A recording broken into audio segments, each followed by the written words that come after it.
Good evening అన్న. SKR 9 news తరపుకి వెళ్ళి మాట్లాడుతున్నాం. ఒక గత 10 సంవత్సరాల నుండి రైతు పండుగ అనేది ఎప్పుడైనా జరిగిందా? గతంలో మీ అభిప్రాయం ఏంది? నా పేరు గడ్డం రమేష్. నేను అనుగొండ సర్పంచ్, మక్తల్ మండలం, నారాయణపేట జిల్లా. అయితే గతంలో తెలంగాణ రాష్ట్రం 2014 జూన్ 2న ఏర్పడినప్పటి నుండి కూడా గత టీఆర్ఎస్ 10 సంవత్సరాల పాలనలో ఎప్పుడు కూడా ఈ విధంగా రైతుల గురించి ప్రజాపాలనలో మరి ఆ రోజు రేవంత్ రెడ్డి గారు, ఈ రాష్ట్ర ముఖ్యమంత్రి గారు ఏం చెప్పారంటే, మళ్ళీ ప్రజల యొక్క వాళ్ళ యొక్క కోరికలు ఏవైతే ఉన్నాయో మరి దానికి అనుగుణంగానే ఈరోజు మహబూబ్ నగర్లో రైతు పండుగ అనేటువంటి కార్యక్రమము ఈరోజు నిర్వహించడం జరిగింది. ఎందుకనగా ఈరోజు దాదాపు 2 లక్షల రుణమాఫీ అనేది 22 లక్షల మందికి పైచిలుకు రైతులకు ఈరోజు ప్రయోజనం చేకూరింది. అదేవిధంగా మరి 24 గంటల నిరంతర విద్యుత్ అనేది ఈరోజు తెలంగాణ రాష్ట్రంలో ఏర్పాటు అయ్యింది. మరి ఆ రోజు కాంగ్రెస్ ప్రభుత్వం ఏర్పడినప్పుడు ఇదే ప్రతిపక్షాలు బీఆర్ఎస్ నాయకులు అయితేనేమి, బీజేపీ నాయకులు అయితేనేమి, మిగతా పార్టీల నాయకులు మరి కాంగ్రెస్ పాలనలో కరెంటు రాదు, అంధాకారం అవుతుంది అనేటువంటి ఒక అసత్యపు ప్రచారాలు చేస్తూ అబద్ధాలు చెప్తూ మరి ప్రజలను మభ్యపెట్టి తప్పుదో ప్రకటించడం జరిగింది. అట్లా కాకుండా ఈరోజు రైతుల యొక్క నమ్మకాన్ని వమ్ము చేయకుండా రేవంత్ రెడ్డి గారి ప్రభుత్వం, రాహుల్ గాంధీ గారి ఆశీర్వాదంతో ఈరోజు 24 గంటల ఉచిత విద్యుత్తును ఏర్పాటు చేస్తూ ఈరోజు 10,500 కోట్ల రూపాయలు ఉచిత విద్యుత్ కేటాయించడం జరిగింది. అదేవిధంగా మళ్ళీ రైతే రాజుగా ఉండాలని చెప్పేసి మళ్ళీ రైతులకు పండినటువంటి ఏదైతే వరి ధాన్యం ఉందో దాంట్లో సన్న వడ్లకు మరి 500 రూపాయల బోనస్ ఇస్తామని ఆ రోజు మేనిఫెస్టోలో చెప్పడం జరిగింది. దానికి అనుగుణంగానే ఈరోజు 500 రూపాయల బోనస్కు సంబంధించి మరి ఇప్పటి వరకు 210 కోట్ల రూపాయలు మరి తెలంగాణ రాష్ట్రం యొక్క రైతుల అకౌంట్లలో కొట్టడం జరిగింది. ఈరోజు ప్రజలందరూ కూడా చాలా సంతోషంగా ఉన్నారు. అదేవిధంగా మరి మహిళలకు సంబంధించి మరి మహిళా క్యాంటీన్లు కానీ, అదేవిధంగా ఉచిత బస్సు ప్రయాణం కానీ, అదేవిధంగా మిగతా అనేక కార్యక్రమాలు కూడా ఈరోజు తెలంగాణ రాష్ట్రంలో చేపడుతూ మహిళలు కానీ, యువకులు కానీ, మరి అదేవిధంగా రైతులు కానీ, రైతు కూలీలు కానీ, మరి రైతు భరోసా ఈరోజు మహబూబ్ నగర్లో జరుగుతున్నటువంటి ఈ యొక్క కార్యక్రమంలో మన ప్రియతమ నాయకులు రేవంత్ రెడ్డి గారు మరి రైతులకు బంపర్ ఆఫర్ ప్రకటించే అవకాశం ఉంది. ఈరోజు మరి ఏదైతే 7,500 రూపాయలు ఎకరాకు చెప్పినో బోనస్, ఆ బోనస్ రైతు బంధు చెప్పినో మరి ఆ రైతు భరోసాకు సంబంధించి ఈరోజు ప్రకటన చేసే అవకాశం ఉంది. కాబట్టి మరి రైతు భరోసా ఒక్కటి రైతులకు ప్రయోజనం చేకూరితే ఇంకా రాబోయే స్థానిక సంస్థల ఎన్నికల్లో సర్పంచ్ ఎలక్షన్స్ అయితేనేమి, ఎంపీటీసీ ఎలక్షన్స్ అయితేనేమి మరి తిరుగు లేకుండా కాంగ్రెస్ ప్రభుత్వం గెలిపించడానికి ప్రజలందరూ కూడా తెలంగాణ రాష్ట్రంలో సిద్ధంగా ఉన్నారని చెప్పేసి ఈ సందర్భంగా తెలియజేస్తూ ముగిస్తున్నాను. ఇప్పటికైతే రైతులందరూ హ్యాపీగా ఉన్నారు. రైతు భరోసా ఒకటి అమలు చేస్తే ఇంకా తిరుగు లేకుండా కాంగ్రెస్ ప్రభుత్వం ఈ రాష్ట్రంలో ఇంకొక 10 సంవత్సరాలు ఉంటుంది అని చెప్పడానికి నిదర్శనం. Okay sir, thank you sir. ఇంకో చిన్న ప్రాబ్లం అది ఏమంటారు, మన హైదరాబాద్లో సార్ సీఎం రేవంత్ రెడ్డి గారు హైడ్రా అని ఒక స్కీమ్ తెచ్చారు. దాని మీద మీ అభిప్రాయం, అది ఉంటే బాగుంటుందా, దాన్ని ఎత్తేస్తే బాగుంటుందా అన్న దాని మీద మీ అభిప్రాయం? ఈరోజు ఏదైతే గుజరాత్లో సబర్మతి నది ఏ విధంగా అయితే మరి మంచిగా చేసి ఈరోజు అక్కడ ఉన్నటువంటి నది తీర పరిసర ప్రాంతాలు ఏవైతే ఉన్నాయో మరి అదేవిధంగా ఢిల్లీలో ఉన్నటువంటి యమునా నదిని తీసుకో, ఒకవేళ అక్కడ కూడా ఈరోజు మళ్ళీ దానికి సంబంధించి కూడా అక్కడ చుట్టుపక్కల నదీ తీర ప్రాంతాలు ఏవైతే ఉన్నాయో దానికి సంబంధించి మరి యొక్క అక్రమ కట్టడాలు ఏవైతే ఉన్నాయో దాన్ని తొలగించడము 100% ప్రజలందరికీ కూడా సమ్మతమే. కాబట్టి ఒకవేళ ఏమైనా ప్రజలకు ఇబ్బందులు ఉంటే వాళ్ళకి ముందే ఇన్ఫర్మేషన్ ఇచ్చి మరి దానికి సంబంధించి వాళ్ళకి ప్రత్యామ్నాయం ఏదైనా డబుల్ బెడ్రూమ్ ఇల్లు చూపించి లేదా మిగతా ఏదో ఒక చోటు వాళ్ళకి ఇండ్లు కట్టించి మళ్ళీ డబుల్ బెడ్రూమ్ కానీ ఇందిరమ్మ ఇల్లు కానీ కట్టించి వాళ్ళకి ఉపాధి చూపే విధంగా మార్గం ఏర్పాటు చేస్తే బాగుంటుందని చెప్పేసి నా యొక్క అభిప్రాయం. Thank you sir. Okay sir, thank you sir. Thank you sir. Good evening sir. SKR 9 news channel question అడుగుతున్నాం. గత 10 సంవత్సరాల నుండి రైతు పండుగ మన తెలంగాణలో ఎక్కడైనా జరిగిందా కేసీఆర్ గారి ప్రభుత్వంలో? తెలంగాణలో మనం తెలంగాణ ఏర్పడిన తర్వాత బీఆర్ఎస్ గవర్నమెంట్ ఒకనాడు కూడా రైతుల కోసమని పండగ కాదు కదా, కనీసము ఒకనాడు చాక్లెట్ ఇచ్చిన పాపన పోలే. కనీసము ఏదైనా బీఆర్ఎస్ కార్యకర్తలైనా కానీ రైతు దగ్గరకు పోయి వాళ్ళ రైతులు ఎట్లా ఉన్నారు, వాళ్ళు ఏం పంట వేసారు ఏంది అనేది ఎన్నడూ ఒకనాడన ఏ గ్రామాలలో పోయి రైతులు మనకి పాపన పోలే బీఆర్ఎస్ గవర్నమెంట్. క్లియర్గా చెప్పాలంటే మనం ఎందుకంటే ఇలా చూస్తున్నాము, రైతుల పండుగ అంటే ఇదేమో పైసలు ఇచ్చి తోలుకొచ్చిన మీటింగ్ కాదు, ఏం ఎలక్షన్ లేవు. ఇలా రేపు పొద్దుగాల సీఎం ఎలక్షన్ లేవు. ఇవాళ మనం చూసినట్లయితే దాదాపు 5 కిలోమీటర్ల నుంచి పబ్లిక్ నడుచుకుంటూ వస్తున్నారు. నేను కూడా చూస్తున్నాను. దాదాపు అక్కడికి వెళ్ళి చాలా మంది నేను ఈయన ఇంత జనం ఎప్పుడు చూశానంటే ఎలక్షన్లో చూసినా నేను.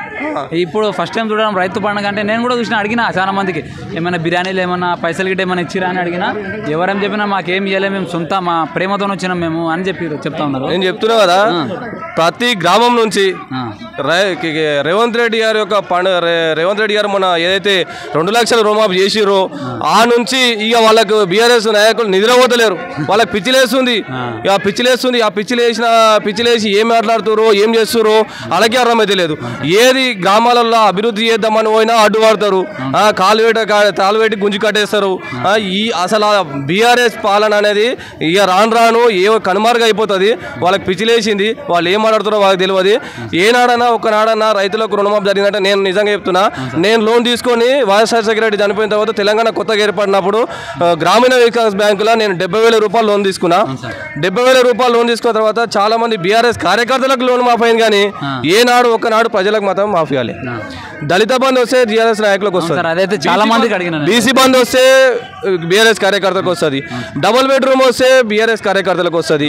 ఇవాళ మీరు చూడండి, నేనే కాదు, మా గ్రామం కమలాన గ్రామం, షాద్నగర్ నియోజకవర్గం అది. మీరు ఏ గ్రామంలో తీసుకోండి, కాంగ్రెస్ కార్యకర్త కాదు, ఏ సీఎం రేవంత్ రెడ్డి గారు చెప్పినా, ఇంకో ఎమ్మెల్యే చెప్పినా, ఏ ఎమ్మెల్యే చెప్పినా, ప్రజలు వాస్తవం ఒరిజినల్ ఎవరైతే గరీబులు ఉన్నారో వాళ్ళకి ఖచ్చితంగా ఇందిరా మిల్లు ఇవ్వాలి, రుణమాఫీ జరగాలి అని చెప్పి, కానీ మన కార్యకర్తలకి మనోళ్ళకి లీడర్లకి అని ఏనాడు చెప్పలేదు. ఇప్పుడు నిజంగా మా షాద్నగర్ కాన్స్టిట్యున్సీలో నిన్న మొన్న రైతు గురించి ఇది మన చైర్మన్ పదవులు ఇచ్చారు. ఒరిజినల్గా పార్టీకి పనిచేసి రైతుల గురించి, రైతు అంటే చిన్నప్పటి నుంచి కూడా నాగలు పట్టి దున్నినోళ్లకు పదవులు ఇచ్చారు. మాకు చాలా సంతోషం అనిపించింది. ఎందుకంటే ఇప్పుడు నాకు రాలేదని కాదు, ఎవరైతే ఒరిజినల్గా పని చేసిరో వాళ్ళకి రావాలని చెప్పి రావాలి. ఇంకోటి నిన్న మనకి ఇక్కడే ఇదే ప్లేస్లో మనకు నిన్న రైతు పండుగ గురించి రైతులకు అవకాశం ఇచ్చి మాట్లాడిపించారు. మేము ఇక్కడ వచ్చినాం. ప్రతి గ్రామం నుంచి కూడా రైతులకు మైకిచ్చి మీరు ఎట్లా పంట పండిస్తారు, ఆర్గానిక్ పండిస్తురా, ఎరువులు వేస్తురా, ఏ ప్రత్యామ్నాయంగా ఏం చేస్తే రైతులు ఇంకా ముందుకు వెళ్తారు అని చెప్పేసి కళ్ళ ముంగట మా ఫరూక్నగర్ మండలం నుంచి ఒకరికి, కిషన్పేట మండలం నుంచి ఒకరికి ఇట్లా పోయి ఆడుకొచ్చి నేను మాట్లాడితే నాకు దీని గురించి గ్రిప్ ఉందని చెప్పినట్లయితే వాళ్ళు ఇమీడియట్గా మైకిచ్చి మాట్లాడిపించారు. అట్లాగే తుమ్మల నాగేశ్వర గారు నిన్న మేము కళ్ళతో చూసినాము. ఒక్కసారి కూడా 2 సార్లు వచ్చి పోయిండు. 2 సార్లు కూడా స్టేజ్ మీకు ఎక్కిపోయినా కూర్చోలే, రైతులతో పాటు కింద కూర్చొని మీకు ఏమేమి కావాలి, ఏమేమి నష్టం జరుగుతుంది, ఏమేమి కావాలని అంటే నిన్న కొంతమంది ఏం చెప్పారంటే సార్ గారికి, కొంతమంది ఈ బ్యాంక్ అకౌంట్ ప్రాబ్లం వల్ల, ఇంకేదైనా ప్రాబ్లం వల్ల, రేషన్ కార్డు లేని వల్ల, లోన్ ఎక్కువ వల్ల కొంతమంది కాలేకపోయింది. 100%లా 70% వరకు రుణమాఫీ 100% జరిగింది, కానీ ఇంకొక 30% వరకు జరగలేదు. అది కూడా 100% రేవంత్ రెడ్డి గారు చేస్తారన్న నమ్మకం ఖచ్చితంగా తెలంగాణ ప్రజలకు ఉన్నది. చేస్తారు 100%గా. ఈ బీఆర్ఎస్ నాయకులు ఏం చేస్తారు అంటే ఈ రుణమాఫీ చేయలేదు, ఏం చేయలేదు, ఇవాళ తీసుకునేది 100% తీసుకుంటా ఉన్నారు. మేము చూపిస్తా, బీఆర్ఎస్ కార్యకర్తలకు మా గ్రామంలోనే దాదాపు ఒక 20-25 మంది కుటుంబాలకు బీఆర్ఎస్ కార్యకర్తలకు రుణమాఫీ జరిగింది. ఇలా మేము దాని గురించి అడతలేముగా. ఇవాళ మేము ఇంకోటి ఏంది, మన గృహజ్యోతి గురించి వస్తూ ఉంది. 200 యూనిట్లు వాళ్ళ కార్యకర్తలు నా దగ్గరకు వచ్చి, నేను గ్రామాధ్యక్షుడిని, నా దగ్గరకు వచ్చి అడిగిన వెంబడే తీసుకొని మండల ఆఫీస్ దగ్గర తీసుకొని వాళ్ళకు ఫామ్స్ ఫిల్అప్ చేపించి ఇచ్చి నేను ఈ గృహజ్యోతి వచ్చేటట్టు చేసిన. అండ్ అలాగే ఈరోజు 500 సిలిండర్ ఇస్తూ ఉంది. ఇంకా నీకేం చేయకపోయి ఇలా ఆడపిల్లలు బస్సు ఎక్కడం నీకు కళ్ళు ఉరుస్తలేవు. స్త్రీలు ఇలా దాదాపు మీరు చూడండి, చాలా మంది కంపెనీలో పోయి పని చేసుకునే వాళ్ళందరూ కూడా వాళ్ళు నెలకు వాళ్ళకు అప్రాక్సిమేట్లీ ఒక 9,000 రూపాయలు వస్తే వాళ్ళు బస్ కిరాయినే దాదాపు ఒక 2-3 వేల రూపాయలు ఖర్చు అవుతుండే. 2-3 రూపాయలు సేవ్ అవుతున్నాయి వాళ్ళు. ఇప్పుడు దెచ్చల నుంచి పొలపల్లి వెళ్ళాలి, పొలపల్లి కంపెనీలు ఉన్నాయి. పొలపల్లి కంపెనీలకు దాదాపు ఈ స్త్రీలు మీరు చూసినట్టయితే రోజు పొద్దుగల 8 గంటల 9 గంటలకు డ్యూటీకి వెళ్తారు. 50 మంది దాకా వెళ్తారు. వాళ్ళకి ఇలా నెలకు 2-3 వేల రూపాయలు మిగులుతున్నట్టు కదా. గవర్నమెంట్కు నువ్వు చేసిన అప్పుల పాలైపోయి మొత్తం జవులు ఖాళీ చేసి గుంజుకొని తోలిచ్చి నాకు కుసిమే కూర్చోబెట్టి ఏం చేస్తావు అంటే ఎట్లా చేస్తాడు? చేస్తుండు, వాడు కష్టపడుకుంటూ వస్తున్నాడు. ఇలా ఏమి అప్పుడే తీసుకొచ్చి పైసలు ఇచ్చి మీ అయ్య తీసుకొచ్చి కూర్చోబెట్టలే కదా. కన్నా కష్టపడు కూడా వచ్చిండు ఆయన రేవంత్ రెడ్డి. ఇవాళ ఇంతమంది ఎందుకు ఆహ్వానిస్తారు? తెలంగాణ ప్రజలు అంత అమాయకులు ఉంటారా? నువ్వేదో అంత నువ్వు చేస్తే లిక్కర్ దందా చేస్తావు, లేకపోతే భూములు కబ్జా చేస్తావు, లేకపోతే గవర్నమెంట్ ఆస్తులు అన్నీ అమ్మేసి ఏదో వంచినానంటే అంత ప్రజలు అమాయకులు లేదు. కాబట్టి ఈ రానున్న రోజుల్లో కూడా బీఆర్ఎస్ కనుమరుగు అయిపోతుంది. నువ్వు అనుకుంటున్నాయేమో స్థానిక ఎలక్షన్లో నేను విలువెడత చేస్తా అంటే నువ్వు బయటకు వస్తే మొన్న ఆటో డ్రైవర్ల గురించి మాట్లాడానికి పోతే నేను విలువలేవు, నువ్వెందుకు వస్తావు నాయన మాతానికి, నువ్వు వెళ్ళిపో అని రిటర్న్ వాళ్ళు పోస్టర్లు పట్టుకొని ధర్నా చేసారు. అట్లాంటి పరిస్థితి ఉంది. కాబట్టి బీఆర్ఎస్ అనేది జూట మాటలు. ప్రజలందరూ కూడా ఒకటే విజ్ఞప్తి చేస్తున్నా, మీరు ఈ బీఆర్ఎస్ కార్యకర్తలు చెప్పేటి కానీ బీఆర్ఎస్ నాయకులు చెప్పిన మాటలు వింటే మన భవిష్యత్తు మన మన్ను పోసుకుంటూ అవుతుంది. ఇవాళ నేను ఒకటే అడుగుతున్నా, విద్యార్థులకు కానీ రైతులకు కానీ ఏనాడన్నా ఒకనాడన్నా నోటిఫికేషన్ ఇచ్చిండా? గ్రూప్ 1 నోటిఫికేషన్ ఈ చేతికుంటే ఇచ్చినట్టు ఇస్తాడు, ఆ చేతికి అతలికెళ్ళి గుంజుకుంటాడు. ఏంది అది? ఇక్కడ నోటిఫికేషన్ ఏమంటాడు, అక్కడ ధర్నా చేయండిరా అంటాడు, పేపర్ లీకేజ్ పెడతాడు. ఇదేనా మన చదువులు? ఎందుకొరకు చదువుకున్నాం, ఎందుకొరకు చేసినాం అనేది అందరూ కూడా తెలంగాణ ప్రజలు గ్రహించి ఇలా నేను బయట కూర్చోబెట్టారు. ఇలా మనం చూసుకున్నట్టయితే ఎన్ని అరాచకాలు వాళ్ళవి. గద్దరాన్న తీసుకుపోయి ఆయన కోసము సీఎం గారిని కలవడానికి వెళ్తే తెలంగాణ గాయకుడు పోయి కూర్చోబెడితే 3 గంటలు కూర్చోబెట్టినావు. నువ్వు ఎవరికి విలువిచ్చినావు? దళితులను తొక్కేసే ప్రయత్నం చేస్తున్నావు నువ్వు. కాబట్టి ఇవన్నీ గమనించిన తెలంగాణ ప్రజలు నేను బయట కూర్చోబెట్టారు. ఇప్పటికైనా సిగ్గు తెచ్చుకొని ఏదైతే రేవంత్ రెడ్డి గారు ముఖ్యంగా తెలంగాణను అభివృద్ధి చెందాలని తీసుకుపోతా ఉన్నాడో దాన్ని కంపల్సరీగా సహకరించి ముందుకు పోతే ఇంకా ప్రజలందరూ కూడా ఇంకా మంచి మంచి అవకాశాలు వస్తాయి. ఈరోజు సార్ అది మన తెలంగాణలో హైదరాబాద్లో హైడ్రా అనే ఒక కొత్త స్కీమ్ తెచ్చారు సార్, దాని మీద మీ ఏమైనా అభిప్రాయం ఉంటే? హైడ్రా అనేది 100% నిజంగా చెప్తున్నా. ఇప్పుడు నేను ఉన్నాను అనుకోండి, నా ఇంటూ హైడ్రా దగ్గర ఉందనుకోండి, నేను ప్రతి సంవత్సరము దాదాపు నా కారు నా బైకు నేను ఈ కుట్కెల మఠం మునిపోతుంది. ఎవరికి ఏం మొత్తుకోవాలి అరవనికి కూడా ఇంకో కొంచెం పైకి ఎక్కితే నేను కూడా మునిపోయి అన్ననే ఉంటా. ఈ మునిపోయి ఇండ్లు ఉండాలా, బయటకు వచ్చి నన్ను కిరాయి చేసుకొని ఉండాలా. అట్లా కూడా గవర్నమెంట్ ఏదైతే మునిగిపోతున్నావు కదా నాయన, 10 సార్లు ఈ మునిగిపోవద్దు, నీకు ఒక డబుల్ బెడ్రూమ్ ఇస్తాం, 2 లక్షల రూపాయలు ఇస్తున్నాము, నువ్వు ఏదైనా బిజినెస్ పెట్టుకో అని చెప్పేసి వాళ్ళు ఇచ్చింది మంచి పనా చెడ్డ పనా? నువ్వు దాన్ని కూడా నువ్వు 10 సార్లు అన్నలే మునిగిపోయి సావాలి అంటే నువ్వు ఇవాళ నువ్వు చెల్ల మునిగిపోవడం ఇంపార్టెంటా, చచ్చిపోవడం ఇంపార్టెంటా, బయటకు వచ్చి బతుకుడు ఇంపార్టెంటా? ఇవాళ ఆయన రేవంత్ రెడ్డి మామూలు అడు కాదు. ఇది ఏ రాజకీయ నాయకుడు కానీ, అది బీజేపీ కానీ బీఆర్ఎస్ కానీ ఇంకా ఎంఐఎం కానీ ఏది కానీ ఏ నాయకుడు చేయడు ఈ ధైర్యం ఏ నాయకుడు కూడా చేయలేడు అని ఆ ధైర్యం లేదు. రేవంత్ రెడ్డి ముక్కుసూటిగా ఒక ధైర్యంతో ఒక సింహంలాగా ఇలా హైడ్రాన్ తీసుకొచ్చి ఎవరైతే చెల్లెల మునిగిపోతున్నాయో వాళ్ళందరికీ కూడా నిర్మూలన చేసి అక్రమాలు చేసి ఎవరికంటానికి భూములు వంచేసేసి వాడు షెడ్ వేసేసి వాటర్ ట్యాంక్ పెట్టేసి అది నాదే అంటాడు. అప్పుడే ఫోన్ చేసి అది సింహల గిట్టంగా ముందే పోలీసులు ఫోన్ చేసి గ్యాన్స్లో వసుకుంటాడు, వాడు గ్యాన్స్లో వసుకొని యాక్షన్ చేస్తాడు. ఇవన్నీ బీఆర్ఎస్ నాయకులు చిల్లర రాజకీయాలు ఉచ్చలబడ్డ రాజకీయాలు చేస్తారు వాళ్ళు. అవన్నీ మా కాంగ్రెస్ కార్యకర్తలు కానీ కాంగ్రెస్ లీడర్లకు రావు. నిజాయితీగా ధర్మంగా పనిచేస్తాం, ధర్మంగా ఎవరికైతే ఒరిజినల్ ఉన్నో వస్తాం. Hydraa is 100% right. దానికి ప్రజలు కూడా ఏదో ఆయన చేసినంత మాత్రం నమ్మాల్సిన అవసరం లేదు. ఇలా మీరు చూడొచ్చు హైడ్రా ఊలిపోయిన ఇండ్లకి 100% మన భారత్ సింగారంలో కానీ ఎల్బీ నగర్లో కానీ హైద్ నగర్లో కానీ డబుల్ బెడ్రూమ్లు ఇచ్చి వాళ్ళకు ఒకవేళ కరెంటు లేకపోయినా వాటర్ లేకపోయినా అధికారులకు ఎమ్మడి ఆదేశించి ఈ ఖచ్చితంగా వీళ్ళకు రావాలని చెప్పేసి వాళ్ళకి అన్ని ఇచ్చిన తర్వాతనే అక్కడికి పంపించాం. ఇలా 2 లక్షల రూపాయలు తీసుకున్న కూడా చాలామంది బట్టల షాప్ పెట్టుకున్నారు, కుట్టు మిషన్లు పెట్టుకున్నారు, పాల షాపులు పెట్టుకున్నారు, కిరాణా షాపులు పెట్టుకున్నారు. ఇలా వాళ్ళకి బతుకు తెరువు ఇచ్చినట్టే కదా. నువ్వు వాళ్ళని ఎందుకు కొడుస్తలేవు? ఇవన్నీ నీకు కనిపిస్తలేదా? తెలంగాణ ప్రజలు బతుకోదా అసలు? ఉద్యోగాలు ఇస్తేనే ట్రాన్స్ఫర్ చేస్తే ఉద్యోగాలు చేస్తే ఈడికెళ్ళి కొడంగల్ ఉన్నోని తీసుకుపోయేమో, కలకుర్తి వేస్తావు కలకుర్తి ఉన్నోని తీసుకుపోయేమో, అదేంటి మన ఆదిలాబాద్ చేస్తావు. ఇదేనా? ఇప్పుడు పిల్లల్ని చదివించుకోవాలా వద్దా? నువ్వు ట్రాన్స్ఫర్ చేస్తావు అంటే నీ ఏదైనా ఒక 50 కిలోమీటర్లు 60 కిలోమీటర్లో ట్రాన్స్ఫర్ చేస్తాం.